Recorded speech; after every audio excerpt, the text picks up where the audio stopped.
ನಿನ್ನೆ ಬೆಳಗ್ಗೆ 8 ಗಂಟೆಯಿಂದ ಅನಿರ್ದಿಷ್ಟಾವಧಿ ಸತ್ಯಾಗ್ರಹವನ್ನು ಹಮ್ಮಿಕೊಂಡಿದ್ದೀವಿ. ನಿನ್ನೆ ನಮ್ಮ ತಾಲೂಕಾ ಪಂಚಾಯತಿ ಕಾರ್ಮಿಕ ಅಧಿಕಾರಿಗಳು, ಗ್ರಾಮ ಪಂಚಾಯತಿ ಪಿಡಿಒ ಸಾಹೇಬರು ನಮಗಾಗಿ ನಮ್ಮ ಉಳಿದಂಥ ಧರಣಿ ಸತ್ಯಾಗ್ರಹಕ್ಕೆ ಭೇಟಿ ಕೊಟ್ಟು ಅಲ್ಲಿ ಅವರು ನಮ್ಮನ್ನು ಸಾಂತ್ವನ ಪಡಿಸಕ್ಕೆ ಬಂದಿದ್ರು ಹೊರತು ನಮ್ಮ ಸಮಸ್ಯೆಗಳನ್ನು ಪರಿಹಾರ ಮಾಡೋಕ್ಕಲ್ಲ ಅಂತೇಳಿ ನೀನು ಸಾಬೀತಾಗೈತೆ. ಯುವ ಸಾಹೇಬ್ರು ಹೇಳಿದ್ರು ಇನ್ನೊಂದಿಷ್ಟು ಅವಕಾಶ ಕೊಡ್ರಿ, ನಾವು ಬಗೆಹರಿಸಿಕೊಡ್ತೀವಿ ಅಂತೇಳಿ ಹೇಳಿದ್ರು. ನಾವು ಜಡ್ಪಿಗೆ ಲೆಟ್ರ್ ಬರಿತೀವಿ, ಪರ್ಮಿಷನ್ ತಗೋಬೇಕು, ಪರಿಶೀಲನೆ ಮಾಡಬೇಕು, ಸರ್ವೆ ಮಾಡಬೇಕು, ಎಲ್ಲ ಇನ್ನಿತರ ಏನೇನೋ ಇವು ಕೆಲಸ ಹೇಳಿದ್ರು.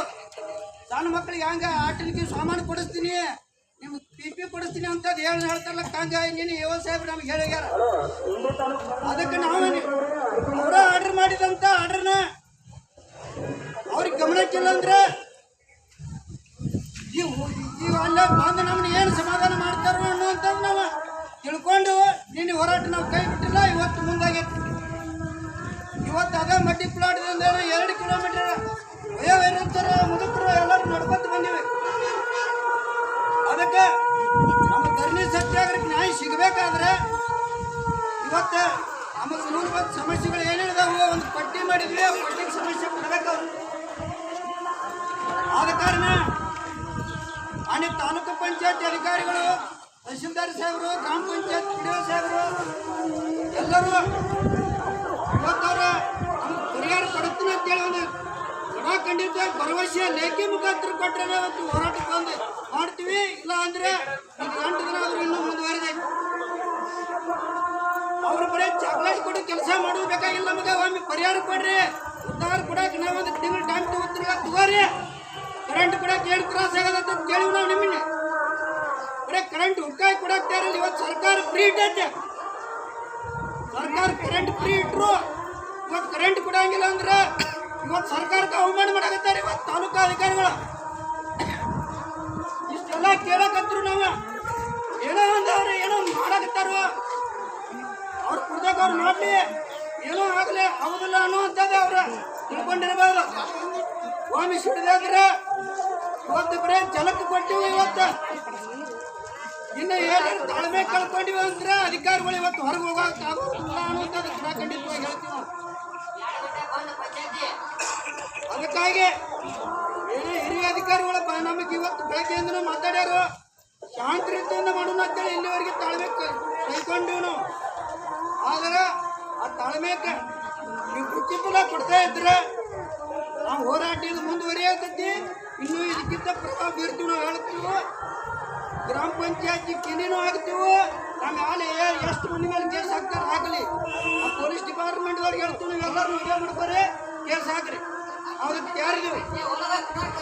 ಯಾಕಂದ್ರೆ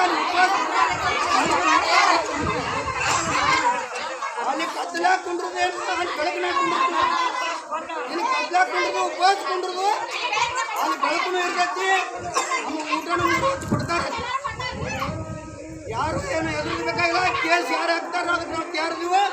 ಕೇಸ್ ಹಾಕಕ್ಕೆ ಮೊದಲು ಅರೆಸ್ಟ್ ಮಾಡಿ ಅವ್ರಿದ್ರೆ ಗ್ರಾಮ ಪಂಚಾಯತಿ ಅಧಿಕಾರಿಗಳ, ತಾಲೂಕ್ ಪಂಚಾಯತಿ ಅಧಿಕಾರಿಗಳಿಗೆ ಎಚ್ಚರಿಕೆ ಕೊಡಾಕತ್ತೀವಿ ನಾವು. ಕೇಸ್ ಹಾಕ್ತೀವಿ ಅನ್ನೋಂಥ ಬೆದರಿಕೆಯಿಂದ ನಾವು ಏನು ಸರಿಯಾಗಿಲ್ಲ. ನಾವು ಕೇಸ್ ಹಾಕಿದ್ರು ತಯಾರಿದೀವು, ಜೈಲು ಕೊಡೋಕ್ಕೂ ತಯಾರಿದೀವು. ಅದೇ ಗಂಡಾಳ ಅಷ್ಟೇ ಅಲ್ಲ, ಹೆಣ್ಮಕ್ಳು ಹಾಕ್ತೀವ. ಒಂದು ಸಹಾಯಕ್ಕೆ ನಿಂತೀವಿ ಅಂದರೆ ಯಾರು ಸರಿಯಾಗಿಲ್ಲ. ಕೇಸ್ ಹಾಕಿರ್ತೀವಿ. ಟೈಮಿಗೆ ಹೊಟ್ಟೆಗೆ ಕೇವಲ 11 ನಿಮಿಷ ಟೈಮ್ ಕೊಟ್ಟಿದ್ದೀವಿ. 2 ವಾರ ಆಗೈತಿ. 2 ಗಂಟೆ ಒಳಗೆ ಆರ್ಡರ್ ಬರಬೇಕು. ಬಾಯಿ ಮಾತ್ರ ಹೇಳಿಕೆಳಂಗಿಲ್ಲ. ಲೇಖಿ ಮುಖಾಂತರ ಯಾವ ಗ್ರೀನ್ ಪೆಂಡ್ ಸಹಿ ಮಾಡಿರ್ತದ ಸಹಿ ಇಲ್ಲ ಬರಬೇಕು. ಆರ್ಡರ್ ಲೇಖಿ ಇರಬೇಕು, ಗೌರ್ಮೆಂಟ್ ಆರ್ಡರ್ ಇರಬೇಕು. ನಮಗೆ ಇವತ್ತು ಸಂಜೆಗೆ ಲೈಟ್ ಹತ್ತಬೇಕು. ಕಾರ್ ಕೊಡಕ್ಕೆ ಒಂದು ತಿಂಗಳು ಟೈಮ್ ತಗೋತಿಲ್ಲ ತಗೋರಿ, ಆಡೋಂಗಿಲ್ಲ. ಅದರಲ್ಲೇ ಆದಂಥ ಆದೇಶ ಮಾಡಿ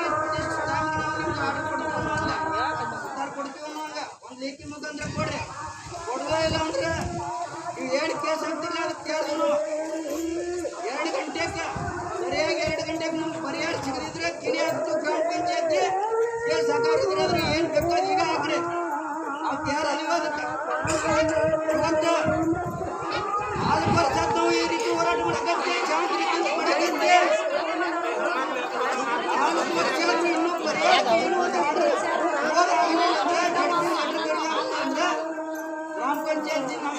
ಪಂಚಾಯತ್ ಇದ್ಯಾಕೆ ಇರಬೇಕು? ಅಧಿಕಾರಿಗಳಿಗೆ ನೀವು 50,000 ಪಗಾರ ಕೊಟ್ಟು ಯಾಕೆ ಇರಬೇಕು? ಅದಕ್ಕೆ ನಾವು ಹೇಳ್ತೀವಿ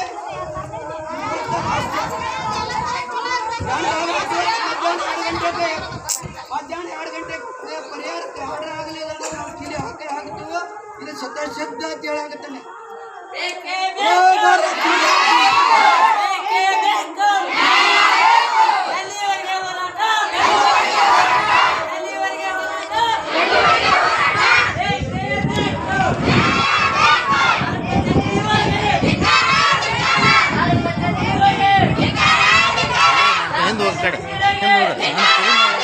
ಹಿಂದೆ